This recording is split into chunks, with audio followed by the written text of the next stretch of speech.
네, 굿모닝 인포맥스 함께하고 계십니다. 이분 모셔서 시장 리뷰 그리고 이번 주 주목할 사항들 얘기 좀 해보도록 하죠. 테이바소프트의 강승희 대표 함께합니다. 대표님 안녕하세요. 안녕하세요. 네, 우리 쉬고 오면 그 쉬는 동안에 빅 이슈가 이렇게 터집니다. 지난주에는 진짜 AI 쪽에서 또 한바탕 휩쓸고 갔잖아요. 네, 딥시크. 그러더니 딥시크. 이번 주말에는 또 관세가 한바탕 시장을 뒤집어놨습니다. 그건 뭐 계속해서 좀 이번 주 내내 지켜볼 일이라고 생각하는데 저 사실 대표님 나오시면 이거 여쭤보고 싶었어요. 사실 챗 GPT 처음 나왔을 때 뭐 공식적이진 않지만 저희 이 방송 통해서 이 시간에 거의 경제방송 가운데서 제일 먼저 소개해 주시지 않았나 대표님께서. 네, 저는 그 정도로 좀 빨리 소개해 주신 것 같아요. 대표님이. 이번에 딥시크는 그래서 어떻게 보셨는지 의견 좀 묻고 싶었거든요. 되게 다양한 것 같아요. 딥시크 의견은. 너무 다양해서 그리고 이제 제가 개발자가 아니어서 정확하게 뭐 이게 어떻다라고 얘기하는 거 자체가 좀 어불성설인 것 같은데 그냥 제가 그냥 느끼기에는 이제 GPT를 쓰는 데 있어서 한계가 있었어요. 뭐냐면 저희도 이제 무슨 소프트웨어를 만들어서 이제 상용화를 하려고 보니까 뭐 API라는 걸 써야 되고 그럼 가서 막 이렇게 질문을 너무 많이 하면 API가 막아버려요. 오픈 AI가 막아버려요. 네, 그러면 그걸 상용화를 못 시켜요. 그러니까 뭐 아니면 이제 엔터프라이즈 버전이라 그래가지고 이제 GPT랑 따로 오픈 AI랑 따로 계약을 맺어서 해야 되는 건 돈이 너무 많이 드는 거죠. 그러니까 직접 경험하신 바죠 그동안에. 그러다 보니까 이제 뭐 그럼 다른 방법 없어 뭐 이러다가 그냥 우리 인하우스만 쓰자 뭐 이렇게 저희는 결정을 내렸는데 딥시크가 딱 나오자마자 제가 이제 물어봤죠. 이거 우리도 하면 안 되냐?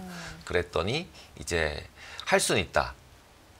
그 대신에 GPU를 우리가 사야 된다. 라고 얘기를 하더라고요. API 방식으로 하는 게 아니라 API 방식이 뭐냐면 오픈 AI한테 가서 물어봐서 답을 가져와서 다시 줘서 다시 가져와서 이걸로 서비스 나온 결과를 좋게 만드는 거가 이제 API 방식이라고 보면 되는 거고 이제 GPU를 사고 딥시크를 사고 뭐 개발을 하고 이렇게 만들면 API 방식은 이제 하도 이제 정보 가져간다 그러니까 일단은 붙여가지고 중국에다가 정보를 보내긴 싫은 거죠. 그러니까 다들 그걸 싫어하고 있는 상태고 이미 뭐 각 나라별로 이제 막으려고 하고 있고 쓰지 말라고 그러고 있고 뭐 이러려고 가고 있으니까 딥시크로 API 방식으로 해서 정보를 보내서 뭔가 하는 것들을 안 하려고 할 것이고 그러니까 이 딥시크는 그래 오픈으로 다 해서 너네가 서버에다 깔고 니네가 만들어서 써 이렇게 줘버리는 거잖아요. 오픈소스로. 그러니까 이제 나머지 사람들도 이걸 다 할 수 있어진 거잖아요. 어쨌든 소스가 오픈이 된 거니까.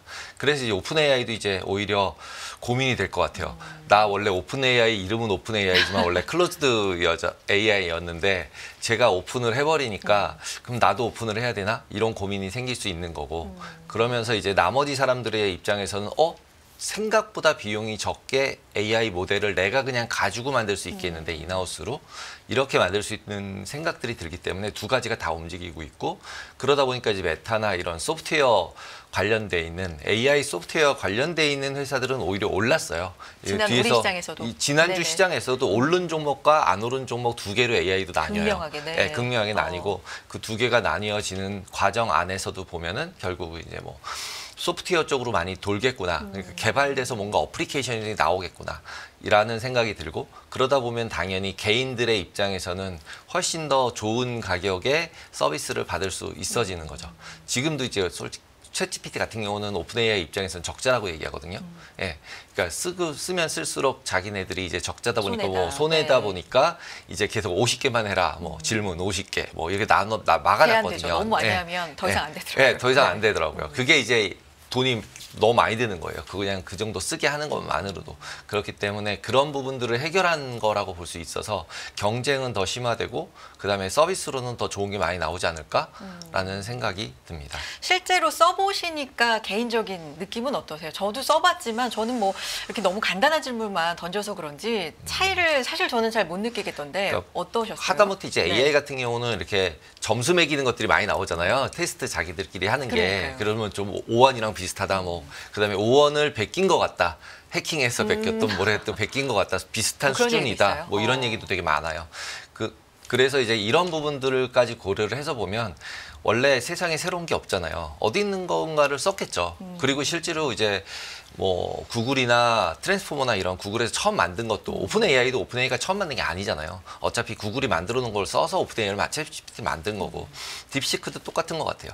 그러다 보니까 당연히 딥시크 같은 경우도 이제 누군가 걸 베꼈을 거고 그다음에 엔비디아 없이 만들었을 리가 없고 근데 이제 저는 오히려 거기서 핵심은 그 하이플라이어라는 회사 헤지펀드였던 회사라는 게 더 되게 중요한 것 같아요. 그러니까 퀀트 트레이딩을 하는 저희가 맨날 이제 그런 얘기 많이 하잖아요. 퀀트 트레이딩 하는 얘기를 그런 걸 통해서 돈을 이제 많이 번 회사가 이걸 만들었다라는 거에 더 주목을 해야 되지 그게 않을까라는 어떤 생각이 시사점이 들어요. 있는 거예요? 한마디로 그냥 GPU를 써가지고 돈을 막 벌다가 이 돈 버는 돈을 벌은 거를 가지고 이걸 만든 거잖아요. 지금은 남들한테 돈을 수백 수십조죠. 수십조씩 네. 받아가지고 네. 막 박아서 만든 건데 대비해서 이거는 어떻게 생각하면은 트레이딩을 해서 기계가 트레이딩을 해서 돈을 벌었고 그다음에 그 번 돈으로 연구소 만들어서 딥식을 만든 거잖아요. 그러니까 당연히 원가가 얼마인지도 비교를 할 수가 없어요. 남의 돈 받아서 만든 오픈 AI하고 그 다음에 딥식 같이 트레이딩을 통해서 내가 번 돈으로 만든 AI하고 이거는 이거는 어떻게 보면 자기네가 트레이딩했던 하드웨어가 다 있는 거잖아요.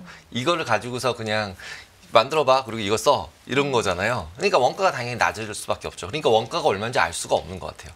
그래서 뭐 이게 얼마가 만드는데 들었다 이게 얼마 만드는데 들었다 이게 제 생각엔 하드웨어 값을 어떻게 쳤는지. 뭐 미국 빅테크 예. 10분의 1이 들었다. 10분의 1이 7분의 들었다. 1이다. 말이 그래서 많지만. 네, 말이 많지만 그 의미가 없다. 네. 비교할 필요도 없고 관련이 없다. 왜냐하면 얘는 스스로 돈을 번 하드웨어를 가지고서 만드는 거고 나머지는 이거를 만들겠다고 돈을 받아서 이걸 사가지고 만들고 있는 거고.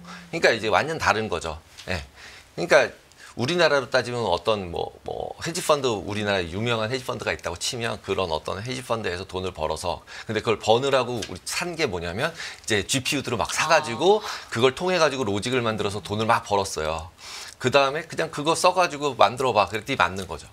그러면 이게 원가가 어디 있냐는 거죠. 얘는 이거 돈 벌려고 트레이딩 하려고 산 GPU지 AI 만들려고 산 GPU가 아니거든요. 어디서부터 어디까지를 투자금으로 봐야 될지가 할 수가 없습니다. 모호할 수 있다. 없다. 그러니까 그게 얼마 들었는지 아. 얘기할 필요도 없고 그냥 결과만 봐야 되는 거고 그러다 보니까 결과로 봤을 때는 자기네 입장에서는 들어간 돈이 크지 않으니까 아예 그냥 오픈해서 한 게 아니냐. 오, 이런 관점도 네. 새롭네요. 네, 그렇게 보는 게 오히려 네. 더 깔끔한 것 같고 그래서 그냥 과거는 모르겠고 그러면 얘가 나온 다음에 어떻게 바뀔 거야 라고 생각을 해보면 이제 엔비디아 같은 경우는 저는 반반 모르겠어요.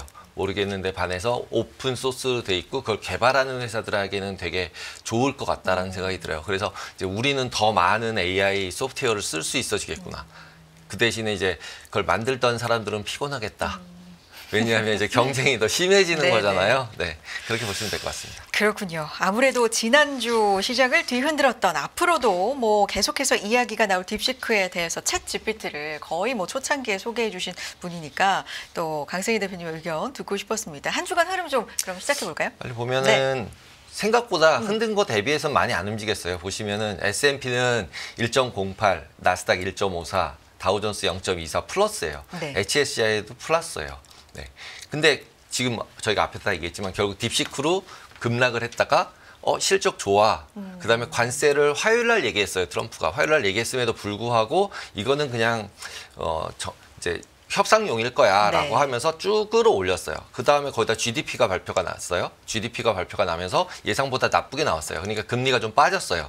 금리가 좀 빠지니까 금리도 좀 낮아지네. 그러면서 주가를 잘 올려서 금요일 날 이제 신고가를 가볼까? 그러면서 열심히 가고 있었는데 이제 트럼프 이제 그러니까 백악관에서 아예 트럼프 얘기할 때는 협상용이야라고 생각을 했었는데 실제 공보관이 발표를 해버린 거잖아요. 그러니까 진짜인데 이거는 이렇게 공식화가 돼버렸고 네. 그 전에 로이터 뉴스로 3월 1일로 할 맞아요. 수 있다라는 얘기가 나온 게 더 컸을 것 같아요. 3월 1일인 줄 알고. 그래서 이거를 아니다. 네. 그거는 잘못된 뉴스다라고 얘기를 하면서 거의 공식화를 시켜버린 거죠. 시켜버린 거죠. 그러니까 네. 오히려 그냥 그게 없었으면은 네. 이렇게 가다가 그냥 발표됐어 이럴 수 있었는데 3월 1일인가 봐 하면서 다 오히려 올린 거죠. 이제 역시 협상용이었어 이렇게 생각을 했는데 아니야 그리고 빵 하니까 이제 이슈가 오히려 더 하락폭이 더 커지지 않았나라는 생각이 듭니다. 네. 그리고 이제 지금 아까 말씀드린 게 이 부분이에요.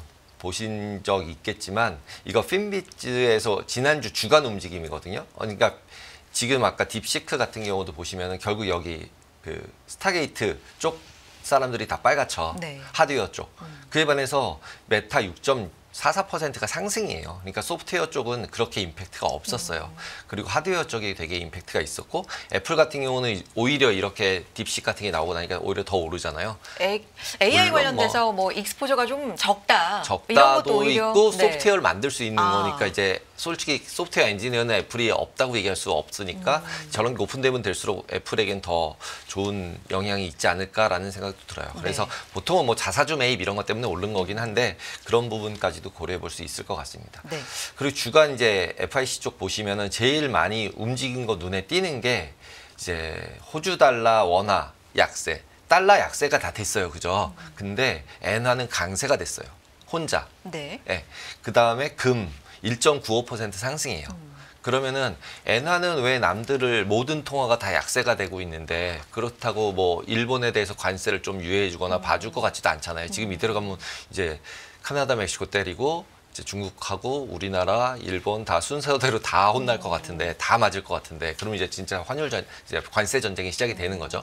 이쪽이 될 것 같으면 다 같이 갔었어야 돼. 일본만 왜 안 갔을까? BOJ 있지 않았어요? BOJ는 그 전주였고 실질적으로는 지금 뭐 금리를 올릴 수 있는 이유라고 얘기하는 걸로 이제 갖다 붙일 수도 있지만 금 상승했던 부분과 국채 금리가 내려갔던 부분과 그 다음에 엔화가 강세였던 부분 이 세 가지의 공통점이 뭐냐면 뭐예요? 안전자산 선호예요. 아. 예. 그러니까 안전자산 선호라고 했을 때 보통 달러 강세, 그 다음에 엔화 강세, 그 다음에 미국 달러 강세다 보니까 이제 미국 국채, 그 다음에 금이 오르고. 네. 이게 다 묶어져서 돌아가는 거죠. 비트코인은 또 내려가니까 내려가잖아요. 맞는 거죠. 네. 비트코인은 안전자산이 아닌 거죠. 걔는 원래 걔는 이제 IT 쪽에 가까운 오히려 위험자산 쪽에 속해 있는 친구니까 이제 움직인 걸로 보면 이렇게 되면 안전자산 쪽으로 좀 움직인 게 아닌가? 거기다 FOMC가 이렇게 조용하게 그냥 별로 묻혀버린 딥시크에 묻혀버린 FOMC였잖아요. 그러니까 이제 FOMC에서도 어쨌든 뭐 문구도 별로 안 바꿨지만 어쨌든 목표 인플레이션 얘기를 빼버렸다는 부분이 굉장히 이제 키 이슈였을 것 같아요. 그건 이제 해석에 따라서 너무 다르니까 이게 뺨으로써 2%를 3% 사이로 올리겠다는 걸로 해석을 할지 아니면은 나는 이렇게 이걸 뺄 정도로 금리를 이제 올릴 수도 있다고 얘기를 한 건지 이 양쪽이 다 있었던 것 같아요. 2%대로 잘 내려가고 있다라는 게 삭제가 네, 삭제가 됐고, 됐죠. 네, 그 이 삭제가 부분, 된 부분이 되게 크다는 거죠. 그렇죠. 컸는데 제롬 파월 의장도 그 별 의미가 있는 건 아니다라고 얘기를 하긴 했지만 사실 의미가 없는 건가요? 이게 중요한 문구 아닌가요? 의미가 없지 않겠죠. 의미 없는 그쵸? 일을 하진 않겠죠. 네, 네. 의미 없는 일을 하진 말은 그렇겠지만 의미 없진 않았겠죠. 그걸 이 A4지에 쓴 종이로에 프린트하는 것도 아니고 인터넷에 올리는 건데 그게 뭐 길이가 길어서 줄였다 말이 안 되는 소리죠. 뭔가 이유가 있었을 것이고, 그러니까 이제 저는 타겟 인플레이션을 2에서는 뭐 2.5나 이쪽으로 올린다라고 저는 생각을 하고 있고, 그 다음에 그러다 보니까 장기 금리가 하락폭은 생각보다 적을 수 있지 않을까.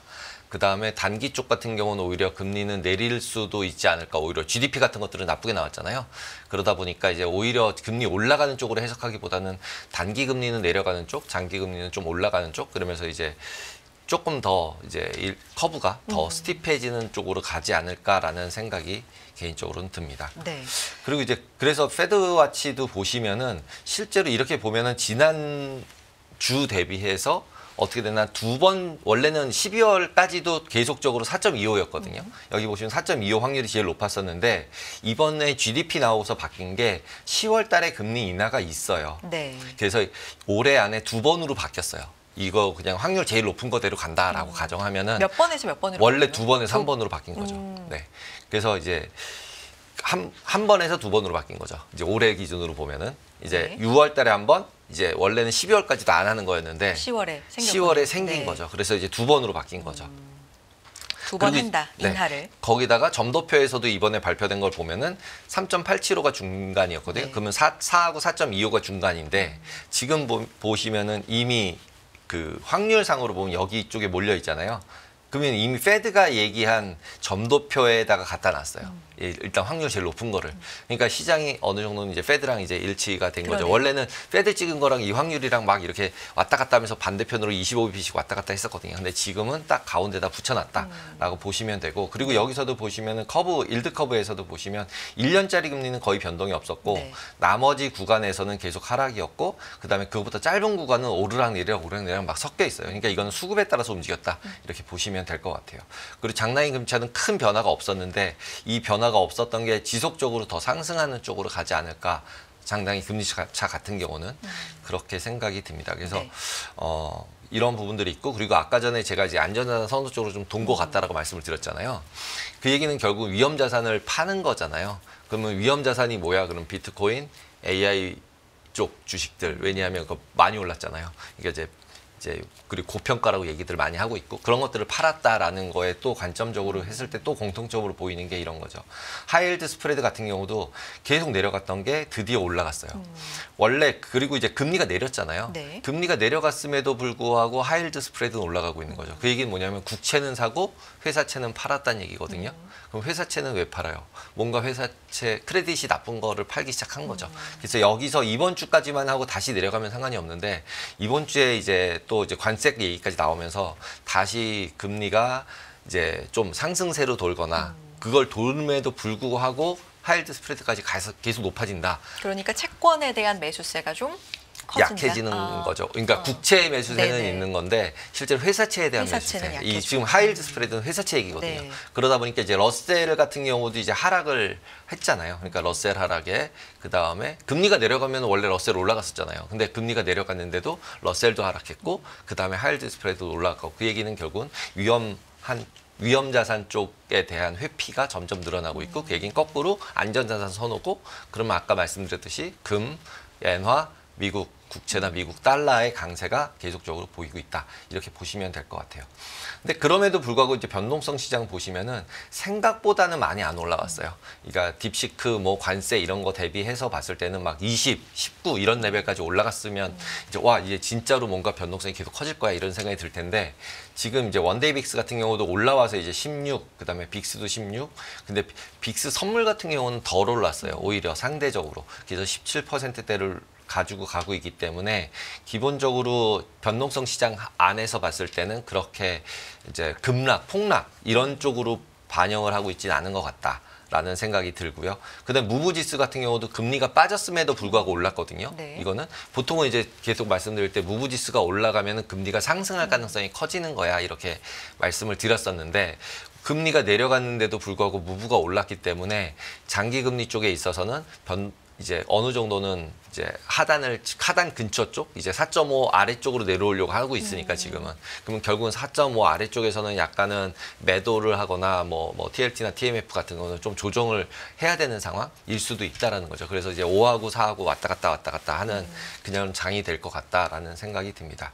그리고 제가 이번 주에는 이제 스큐라는 걸 하나 더 그게 눈에 넣었는데, 띄어요. 네. 스큐라는 게 뭐냐면 숫자가 좀 큰데요. 네, 숫자가 그냥 큰데 네. 스큐가 뭐냐면 제가 여기서 설명을 드리면 이 이제 미결작정 보여드릴 때 이런 차트를 보여드린 적이 있어요. 그 점점점이 변동성이라 그래서 보여드렸고, 그 다음에 이제 이 점점점이 뭐냐면 그러니까 내재 변동성이 행사 가격이라는 거에 따라서 위쪽은 낮고 아래쪽은 높아요.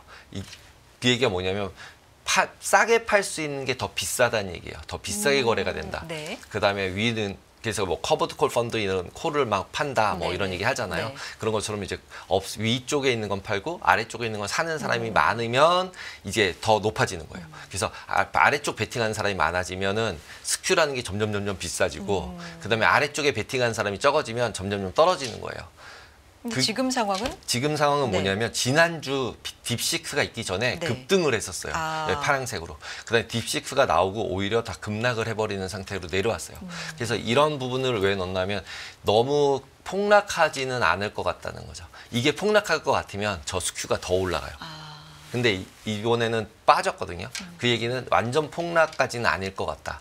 그날 하루 혹은 며칠간은 이 딥시크로 좀 변동성이 있긴 했지만 근데 중장기적으로 이어질 거라고 그걸 시장이 보지 않는 거고 아. 딥시크가 있기 전에 이미 올렸었어요. 딥시크 때 다 익절한 거죠. 예, 오히려 아래쪽으로 베팅했다가 그래서 이런 것들을 자꾸 보다 보니까 이제 음모론에서는 이런 얘기를 하는 거죠.